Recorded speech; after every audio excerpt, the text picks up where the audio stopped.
Breaking news చూస్తున్నాం. తెలంగాణ వ్యాప్తంగా అకాల వర్షాలతో అన్నదాతలు అరిగోసలు పడుతున్నారు. ఓవైపు కొనుగోలు సెంటర్ల దగ్గర చాలా రోజుల నుంచి అన్నదాతలు ఇటు ధాన్యం కొనుగోలులో ఆలస్యంతో ఇక వేచేస్తున్నటువంటి పరిస్థితి మనకు కనిపిస్తుంది. మరోవైపు తెలంగాణ వ్యాప్తంగా కొన్ని జిల్లాల్లో అకాల వర్షాలు కురుస్తా ఉన్నాయి. అకాల వర్షాలతో ఇక అన్నదాతల ధాన్యం అంతా కూడా తడిసి ముద్దవుతుంది. అన్నదాతలు అరికోసలు పడుతున్నటువంటి పరిస్థితి మనకు కనిపిస్తుంది. రైట్ నౌ ఉమ్మడి మెదక్కు సంబంధించి వర్షం బీభత్సాన్ని సృష్టించింది. అన్నదాతలు ఇక పడినటువంటి అకాల వర్షాలతో తీవ్రమైనటువంటి ఇబ్బందులు ఎదుర్కొంటున్నట్టు తెలుస్తుంది. రైట్ నౌ ఉమ్మడి మెదక్ సంబంధించి పూర్తి అప్డేట్స్ తెలుసుకుందాం. మా ప్రతినిధి మహేష్ ప్రస్తుతం ఫోన్ లైన్ అందుబాటులో ఉన్నారు. సో మహేష్, ఇటు సిద్దిపేట కావచ్చు, సిరిసిల్ల కావచ్చు, మెదక్ ఉమ్మడి మెదక్ సంబంధించి పరిస్థితి ఎలా ఉంది? అన్నదాతలు ఏమంటున్నారు? ఖచ్చితంగా చూసాను. ఇప్పటికే ప్రకృతి సిద్ధంగా వర్షాలు పడితే రైతు సంతోషించాల్సిన పరిస్థితి ఉంటుంది. కానీ ఈ వర్షాలు అనేది కళ్ళాలకి రైతులకు సంబంధించిన పంటను తీసుకొచ్చిన తర్వాత కళ్ళాలనే ఉండిపోవడం వల్ల ఈ వర్షాలు పడడం వల్ల రైతులు నట్టేట ముంచుతున్నాయని చెప్పి తెలుస్తుంది. మనం చూసుకున్నట్లయితే సంగారెడ్డి జిల్లా, సిద్దిపేట జిల్లా, మెదక్ జిల్లాలో పలు చోట గాలి మనకు రైతులు, స్థానిక ప్రజలు కూడా బెంబెలెత్తిన పరిస్థితి ఉంది.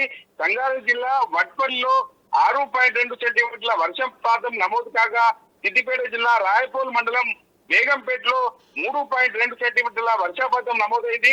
మెదక్ జిల్లా పరిస్థితి చూసుకున్నట్లయితే చేగుంటలో 1.1 సెంటీమీటర్ల వర్షపాతం నమోదైంది. సిద్దిపేట జిల్లా తౌట మార్కెట్ యార్డ్ లో తడిసి ముద్దైన ధాన్యంగా చెప్పుకోవచ్చు. వర్షంలో కొట్టుకుపోతున్న ధాన్యాన్ని కాపాడుకునేందుకు ఇబ్బందులు పడుతున్న రైతులుగా చెప్పుకోవచ్చు.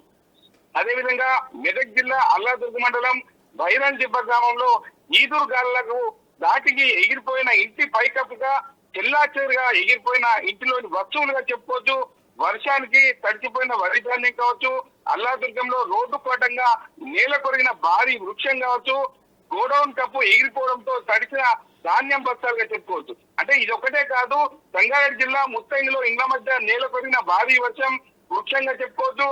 వట్పల్లో ఇళ్లలో చేరిన వర్షం నీరుగా చెప్పుకోవచ్చు. ఏది ఏమైనప్పటికీ ఉమ్మడి మెదక్ జిల్లా వ్యాప్తంగా చూసుకున్నట్టయితే అకాల వర్షాలకు రైతులు బెంబలెత్తపోయిన పరిస్థితి. ఎందుకంటే తన పండించిన ధాన్యాన్ని సురక్షితంగా ఐకేపీ సెంటర్ నుంచి నేరుగా అమ్మకం జరిగితే వాళ్ళు సంబంధించిన ఎవరైతే ఉన్నారో అధికారులు తొందరగా తీసుకుంటే ఇబ్బందులు తలెత్తేది కాదు. కానీ కళ్ళాల్లో ఉండడం వల్ల రైతులు చాలా ఇబ్బందులు పడుతున్నారు. అకాల వర్షాలకు రైతులకు, స్థానికులకు కూడా చాలా ఇబ్బంది ఎదుర్కొన్న పరిస్థితి ఉంది. ఇప్పటికైనా అధికారులు వెంటనే స్పందించి మాకు న్యాయం చేయాలని చెప్పి రైతులు కోరుకుంటున్నారు. అంటే ఇప్పటికే ఉన్నతాధికారులు మెదక్ జిల్లా కలెక్టర్ కావచ్చు, సంగారెడ్డి జిల్లా కలెక్టర్ కావచ్చు, అదేవిధంగా సిద్దిపేట జిల్లా కలెక్టర్ కావచ్చు, సంబంధిత ఉన్నత అధికారులను కూడా అప్రమత్తం చేశారు. ఖచ్చితంగా నష్టపోయిన రైతులను ఖచ్చితంగా చూస్ చేసుకోవాలి. ఎవరైతే ఎక్కువ నష్టపోయారో వారికి ఖచ్చితంగా నష్టపరిహారం చెల్లించే విధంగా ఉత్తర్వులను తీసుకోవాలి. వారికి సంబంధించిన రిపోర్ట్ తీసుకోవాలి. ఉన్నతాధికారులకు కూడా ఆదేశాలు జారీ చేసిన సందర్భాలు చూస్తున్నాం. ఏది ఏమైనప్పుడు ఇప్పటికైతే రైతులు, ఇటు ప్రజలు చాలా ఇబ్బందులు ఎదుర్కొన్నట్టు మనకు తెలుస్తుంది. Srisailam. Right, thank you Mahesh, thanks for update. ఇది ఓవరాల్గా ఉమ్మడి మెదక్ జిల్లాకు సంబంధించి కనుక మనము లేటెస్ట్ అప్డేట్స్ చూస్తే, ఏదైతే మెదక్ జిల్లాలో గాలి వాన బీభత్సం సృష్టించింది. భారీ ఈదురుగాలు, వర్షం దాటికి పలు ప్రాంతాల్లో విద్యుత్ స్తంభాలు నేలకూలినట్టుగా తెలుస్తుంది. మెదక్ జిల్లాలో ఈ గాలివాన బీభత్సం సృష్టించినటువంటి పరిస్థితిలో ఎక్కడికక్కడ విద్యుత్ స్తంభాలు, ఇక చెట్లని కూడా నేల కొరిగినటువంటి పరిస్థితి ప్రస్తుతం మనకు కనిపిస్తుంది. దానికి సంబంధించినటువంటి అప్డేట్స్ మనం చూస్తా ఉన్నాం. ఓవరాల్గా తెలంగాణ వ్యాప్తంగా కూడా చాలా వరకు వర్ష బీభత్సము మామూలుగా లేదు.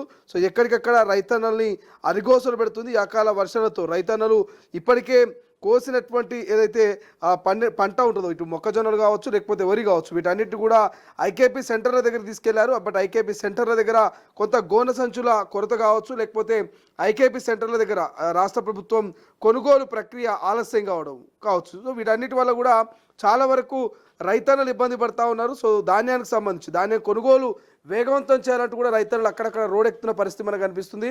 కాంటాల సాగ కావచ్చు, దళారుల కొర్రీలతో అన్నదాతలు అయితే ఆవేదన వ్యక్తం చేస్తూ ఉన్నారు. ధాన్యం కొనడం లేదంటూ కొంత నిన్న మనం చూసాం, జనగామలో ఓ రైతు ఒంటిపైన డీజిల్ పోసుకున్నటువంటి పరిస్థితి మనం కూడా చూసాం. సో ఆరుగాలం చెమటోడ్చి పండించిన పంట అమ్ముకునేందుకు తెలంగాణలో రైతులకు కష్టాలు తప్పట్లేదనే కథనం ప్రస్తుతం మనకు కనిపిస్తుంది. రోజులు తరబడి కొనుగోలు కేంద్రాల వద్ద ధాన్యంతో పడిగాపులు కాస్తున్నటువంటి రైతన్నలు తీవ్రమైనటువంటి ఇబ్బంది పడుతున్నారు. పండించిన పంట అకాల వర్షాలకు తడిస్తే తమ పరిస్థితి ఏంటంటూ అన్నదాతలు ఆందోళన చెందుతున్నారు. మరోవైపు రాష్ట్రంలో అన్నదాతల అరిగోసలు కొనసాగుతూనే ఉన్నాయి. మార్కెట్కు ధాన్యం తరలించి రోజులు గడుస్తున్నా కొనడం లేదంటూ రైతులు ఆగ్రహం వ్యక్తం చేస్తున్నారు. సో మనం చూస్తా ఉన్నాం, యాదాద్రి భువనగిరి జిల్లా కావచ్చు, ఆత్మకూరులో కొనుగోలు సక్రమంగా సాగట్లేదంటూ మార్కెట్కు తాళం వేసి రైతులు నిరసన చేపట్టినటువంటి పరిస్థితి కావచ్చు. రోజులు తరబడి ఎదురు చూస్తున్న వడ్ల కొనుగోలు జరగట్లేదంటూ కర్షకులు ఆవేదన వ్యక్తం చేస్తూ ఉన్నారు. ఇక మెదక్ జిల్లా రామాయంపేటలో నెల రోజుల నుంచి కూడా కొనుగోలు కేంద్రాల్లో తూకం వేయడంటూ కర్షకులు రాస్తారోకో చేపట్టారు.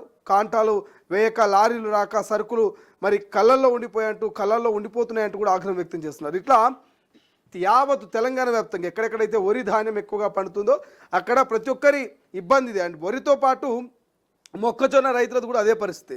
కొనుగోలులో జాప్యంతో మార్కెట్ ఫేడ్ కేంద్రాల వద్ద వందల సంఖ్యలో ట్రాక్టర్లు బాలు తీరుతూ ఉన్నాయి.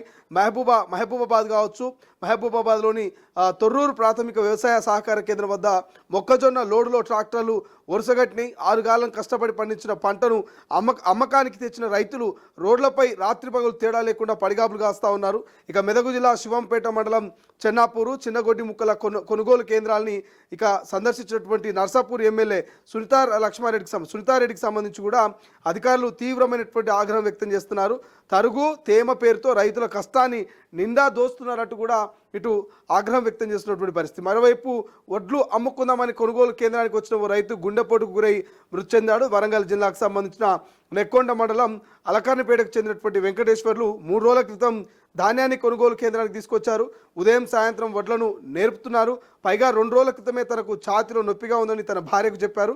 అయితే ధాన్యం తూకం పూర్తయిన మరుక్షణం ఆసుపత్రికి వెళ్దామని ఆమెతో అన్నారు. ఈ నేపథ్యంలో ఆదివారం ఉదయం కొనుగోలు కేంద్రానికి చేరుకున్నారు. వడ్లను నేర్పుతుండగా గుండెపోటుకు గురై అక్కడికక్కడే కుప్పకూలారు.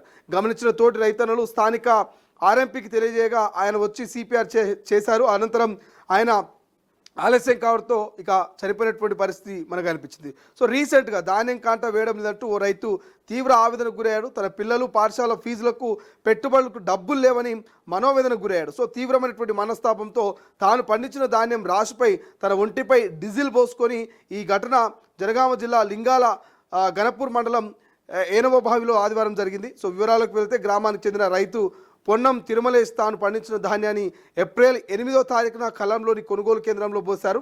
అయితే కల్లం పిఎస్సిఎస్ పరిధిలో కొనుగోలు కేంద్రం ఏర్పాటు చేస్తారని ఆయన భావించారు. అయితే మాణిక్యపురం మహిళా సంఘానికి నిర్వహణ బాధ్యతలు అప్పగించారు. దీంతో ధాన్యం పోసిన రైతులు వరుస సంఖ్య ప్రకారం తిరుమలేష్ టోకెన్ నెంబర్ 15 కేటాయించాల్సి ఉండగా దానిని 76గా నమోదు చేశారు. మాణిక్యపురం, సిరిపురం రైతులు ధాన్యాన్ని తూకం వేశారు. గట్టిగా నిలదీయడంతో తిరుమలేష్కు శనివారం గొన్ని బ్యాగులు అందజేశారు. సో అయితే ఆదివారం కూడా తూకం వేయడానికి హమాలీలు రాలేదు. దీంతో ఆయన మనస్తాపానికి గురై ధాన్యం రాశిపై డీజిల్ పోయడంతో పాటు తనపైన కూడా పోసుకొని మరి ఆత్మహత్య చేసుకునే ప్రయత్నం చేశారు. సో రైతుల అతని వారించి సముదాయించే ప్రయత్నం చేశారు.